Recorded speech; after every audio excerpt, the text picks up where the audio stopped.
Ninaitwa Dr. Willy Elias Mchomvu, afisa anayeshughulikia huduma ya matibabu ya kinywa na meno hapa wilayani Serengeti. Huduma hizi za kinywa na meno hapa wilayani Serengeti zilianza kama huduma ndogo ndogo tukiwa katika hospitali ya Nyerere iliyoko kilomita kadhaa kutoka hapa katika hospitali ya wilaya ya Serengeti. Idara hii imekuwa ikifanya kazi na kila mwaka imekuwa ikiongeza ubora wa huduma siku hadi siku, na wananchi wengi wamekiri kupokea huduma za kinywa na meno katika wilaya yetu hii. Lakini tunamshukuru Mungu kwamba katika mwaka 2024 yani Agosti, basi huduma hizi kwa kweli tulipata kuziboresha zaidi, kwa sababu kwa kupitia halmashauri yetu ya wilaya Serengeti, tukimshukuru mama yetu Rais Dr. Samia Suluhu Hassan, Rais wa Jamhuri ya Muungano wa Tanzania, tulipokea mtambo wa kutoa huduma hizi kwa ufanisi zaidi, na mtambo wetu huu unaambatana pamoja na diagnostic aid, yani msaada wa mabainisho ambayo unaitwa periapical dental x-ray.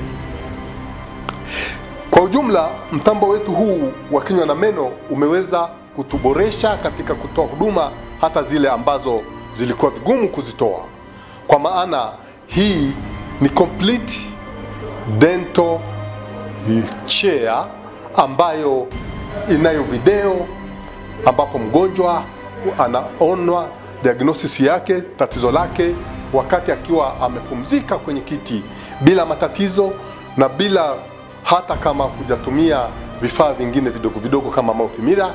Unaweza ukachunguza meno yake na kuweza kumsaidia tatizo lake. Kiti hiki kinamfanya mgonjwa aondoe wasiwasi, kwa maana atakaa na kujisikia vizuri, kwa maana kinapanda, kinashuka, kinatembea mbele, nyuma, kinaenda mlalo, na kwa sababu hiyo kinaweza hata kudhibiti complication yoyote ambayo mara nyingi inaweza ikatokea katika wakati wa maendeleo ya matibabu.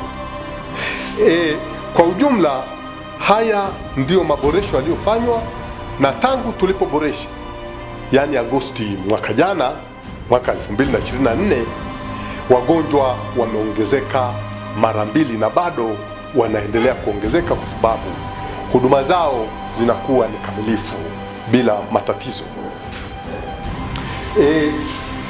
Kwa huduma kama hizi ni sehemu ambayo ni moja ya maendeleo ya kuboresha huduma zetu kwa ujumla, kwa kuwa tunasema kwamba mdomo ukiwa na hadhi nzuri, ukiwa na afya nzuri, ndio afya ya mwili mzima, kwa kuwa mdomo ni geti la kwanza, ni geti la kwanza ambapo chakula kinaingia na kuanza kusagwa. Kwa sababu hiyo, afya ya mwili mzima itakuwa bora na yenye kuwa sawa pale ambapo mgonjwa anapopewa huduma ambayo na elimu ya afya pamoja na huduma ambayo anaipata katika mitambo yetu hii. Kwa majina naitwa Beata Edward, ni tabibu meno katika hospitali ya wilaya ya Serengeti. Kama alivyokwisha kutangulia daktari hapo kwamba tumepata kiti kipya, kwa hiyo tunawakaribisha wananchi wote wenye matatizo ya kinywa na meno waje wahudumiwe hapa. Asante. Kwa majina naitwa Sharifa Ali, ni tabibu meno hospitali ya wilaya ya Serengeti. Napenda kuwakaribisha katika hospitali yetu ya wilaya ya Serengeti, kitengo cha kinywa na meno, kupata elimu ya kinywa na meno, ushauri, matibabu. Tunawakaribisha wote. Karibuni sana.